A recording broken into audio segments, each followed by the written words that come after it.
지난 UFC 314에서 재앙 실바에게 서브미션 패배를 당한 브라이스 미첼이 어제 본인의 소셜미디어에 장작을 패는 영상을 올렸는데요. 이에 재앙 실바를 비롯한 파이팅 너드 파이터들이 조롱하는 댓글을 남겼습니다. 먼저 재앙 실바는 요령 있네 라는 댓글과 함께 다음과 같은 움짤들을 올리며 조롱했고, 카이오 보알류는 타겟이 움직이지 않을 땐 훨씬 쉽지 라며 조롱했습니다. 보알류의 조롱 댓글에 대부분의 팬들은 비판적인 반응을 보였습니다. 쓰러져 있는 사람을 발로 찬다고? 노 리스펙트. 너들을 상대로 함자트가 뭘 하는지 지켜봐라. 함자트가 널 갖고 노는 걸 빨리 보고 싶다. 이런 얘기를 할 필요는 없잖아 브로. 겸손해라. 그렇지 않으면 업보로 돌아올 거다 라는 반응을 보였습니다. 한편 유명 MMA 유튜버 MMA 구루도 트윗으로 파이팅 너드들이 브라이스 미첼의 포스팅이 알고리즘 타길 기다렸다가 댓글창에다 욕하는 거 구리네. 얜 그냥 자기 농장에서 나무 패는 거잖아. 그냥 냅둘 수 없냐?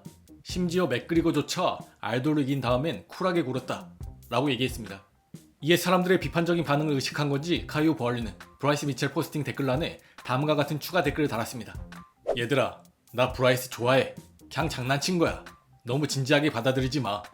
브라이스 본인도 진지하게 받아들이지 않았어 라고 얘기했습니다. 또한 어제 더스틴 포리의 은퇴 전 소식이 전해졌죠. 바로 오는 7월 20일 UFC 318에서 맥스 할로웨이를 상대하게 됐는데요. 이에 맥스 할로웨이는 본인의 소셜미디어를 통해 더 다이아몬드의 라스트 댄스 파트너로 서게 돼서 영광이야. 루이지애나, 뉴올리언스 2025년 7월 19일 스무디 킹 아레나 라고 얘기했습니다. 이에 더스틴 포리는 댓글로 오직 레전드만 영광이야 라고 얘기했습니다. 어제 더스틴도 언급했다시피 더스틴은 맥스의 UFC 첫 번째 상대였는데요. 이젠 맥스가 더스틴의 마지막 상대가 됐습니다. 맥스는 2012년에 패드급에서 한 번, 2019년에 라이트급에서 한 번, 이렇게 두 번 다 더스틴에게 패배한 바 있는데요. 마지막 3차전에서는 승리할 수 있을지 궁금합니다. 또한 UFC 헤비급 챔피언 존 조스가 UFC 헤비급 최장기간 타이틀 보유 기록을 경신했다고 합니다. 기존 스티페 미오치치의 784일을 넘어서 현재 785일째 챔피언 자리를 유지하고 있는데요. 다만 방어전은 단 한 차례밖에 치르지 않았습니다. 이 소식의 팬들은 그럼 방어전은 6번 정도는 했겠네, 그치? 방어전은 몇 번이나 했는데 직전 경기에 심한 KO패를 당하고 2년 공백기를 가진 40살을 상대로 1차 방어한 걸로 멋진 타이틀 여정이네 등등의 조롱 섞인 반응이 대다수를 이루고 있습니다. 또한 어제 카말 오스만과의 경기가 발표된 와킨 버클리가 오늘 인터뷰를 통해 심경을 전했습니다. 진짜 진심으로 말하는 건데 이건 그냥 꿈이 현실이 된 거야. 왜냐하면 우리가 진짜 계속 노리고 있었던 거였으니까. 엄청나게 큰 콜아웃이었잖아. 솔직히 우리도 그렇게 콜아웃 하면서도 반신반의했어. 걔가 진짜 이 싸움을 받아줄까? 이런 생각했었거든. 근데 데이나 화이트랑 헌터 그리고 TKO UFC 쪽에서 진짜 일을 제대로 해줬어. 이 매치업을 성사시켜줬지. 그리고 솔직히 말하면 난 진짜 팬들 덕분이라고 생각해. 진짜 팬들이 이 경기를 밀어붙여줘서 성사된 거라고 믿어. 특히 내가 사람들한테 물어봤을 때 리온, 벨랄 얘기할 때보다 우스만 이름 꺼냈을 때 사람들이 미친듯이 환호했거든. 그래서 진짜 팬들이 이 싸움을 만들어준 거라고 생각해. 근데 UFC가 나를 마달레나가 타이틀전 하게 된 것처럼 그런 포지션에 넣을 수도 있었잖아. 난 UFC가 그렇게 하지 않아 다행이라고 생각해. 왜냐면 난 정말 카마루 우스만이란 이름을 내 이력에 포함시키고 싶거든. 물론 우스만은 최근 3연패야. 리온에게 KO 당한 후에 또다시 리온에게 졌고 함자트한테도 졌지. 하지만 오해하지마. 이번에 내가 상대할 우스만은 최고 버전의 우스만이 될 거라는 느낌이 들어. 거의 16연승을 달렸고 웰터급 역사상 고투 중 한 명으로 꼽혔던 그 우스만 말이야. 그 버전이 나올 거란 느낌이 들어. 왜냐면 걘 1년이란 준비 기간을 가졌잖아. 그리고 준비되지 않은 한 옥타곤에 돌아오지 않겠다고도 얘기했었어. 그니까 이건 완전 도구 파이터가 될 거야. 한번 해보자고 라고 얘기했습니다.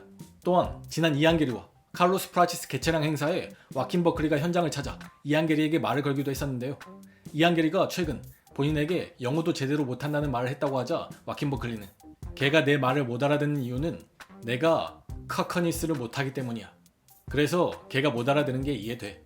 당시 현장에서 걘 개체량 행사를 하고 그랬는데 걔 신경 쓰이게 하려고 그랬다거나 그런 건 아니야. 다만 나한테 그런 식으로 짓거린 후에 날 봤으면 투명인간 취급하지 말라 이거야. 나에 대해 짓거리고 내 이름을 꺼냈으면 직접 와서 뭔 얘기를 좀 하라고. 근데 걔 와이프가 자기 남편 엄청 보호하더라고. 애기를 방패 삼아서 막 보호하던데 난 이안게리가 어떤 놈인지 나한테 면전에서 무슨 말을 할지 보고 싶었던 거야. 근데 아주 조용하더라고 라고 얘기했습니다. 또한 이안게리와 카로스 프라치스에 대한 질문에는 이안게리가 이기길 바란다 얘기했고 이 경기가 프라치스를 검증하는 시험대가 될 것이라 얘기했습니다. 또한 칼로스 프라치스의 한방 파워가 경기를 한 번에 바꿀 수 있는 이퀄라이저가 될 것이라고도 얘기했습니다. 또한 오늘 UFC 파이트 나이트 이안 게리 대 칼로스 프라치스 경기가 있었는데요. 1라운드부터 3라운드까지는 프라치스가 이안 게리의 상대가 되지 않았습니다. 이안 게리 아웃파이팅에 프라치스가 속수무책으로 당했고, 이안 게리는 몰리고 거리가 좁혀진다 싶으면 테이크다운 시도와 클린치로 상대의 흐름을 끊어주며 MMA적으로 완벽하게 상대를 공략했습니다. 하지만 4라운드부터 프라치스의 공격에 이안 게리가 걸리기 시작했고, 5라운드에도 위기를 맞는 등 끝까지 긴장을 늦출 수 없는 경기였습니다. 하지만 결국 프라치스가 피니시를 시키지 못했고, 결국 이안 게리가 판정승을 거뒀습니다. 이로써 프라치스의 UFC 전승 행진도 끊기게 됐고, 팀 파이팅 너드의 무패 행진도 끊기게 됐습니다. 경기 후 옥타곤 인터뷰에서 이안 게리는 얼마나 데미지를 입었냐는 질문에 정신이 없을 만큼 데미지를 입은 건 아니었고 의식은 또렷했다 얘기했고, 다음 플랜에 대한 질문에 깜짝 발표를 했습니다. 이게 바로 내 다음 계획이야. 21일 오퍼로 샤브카과 싸웠고 25일 오퍼로 오늘 얘랑 싸웠어. 2주 후엔 캐나다로 날아가 세계 타이틀전에 공식 백업 파이터로 나설 거야. 내가 다음 타이틀 주자다 라고 얘기했습니다. 또한 UFC 데이나 화이트 대표도 이벤트가 끝나고 기자회견을 진행했는데요. 주요 내용을 정리해봤습니다. 먼저 이안 게리가 옥타곤 인터뷰에서 본인이 다음 달 UFC 웰터급 타이틀전 오피셜 백업 파이터라 발표했는데 오피셜이 맞냐는 질문에는 오피셜이야 라고 답변했습니다. 또한 함자트 대 뒷플래시 경기에 대한 질문에는 우리 모두 뒷플래시와 함자트 경기가 열릴 거라는 걸 알잖아. 그 경기는 열릴 거고 인터내셔널 파이트 위크에서는 안 열릴 뿐이야 라고 얘기했습니다. 또한 일리아 대 이슬람의 경기에 대한 질문에는 두고 보자고, 어떻게 될지 지켜보자고 라고 얘기했습니다. 또한 존 존스와 톰 아스피날의 경기 상황에 대한 질문에는 우리가 말하기 전까지 너네가 듣는 얘기들은 다 개소리일 뿐이야. 여러 번 말했지만 이 경기는 올해 꼭 성사시키고 싶은 매치업이야. 여전히 이 경기가 열릴 거라 완전 자신해. 처음부터 말했지만 이 경기는 UFC 역사상 그리고 스포츠 역사상 가장 큰 경기가 될 거야. 정말 큰 경기가 될 거야 라고 얘기했습니다.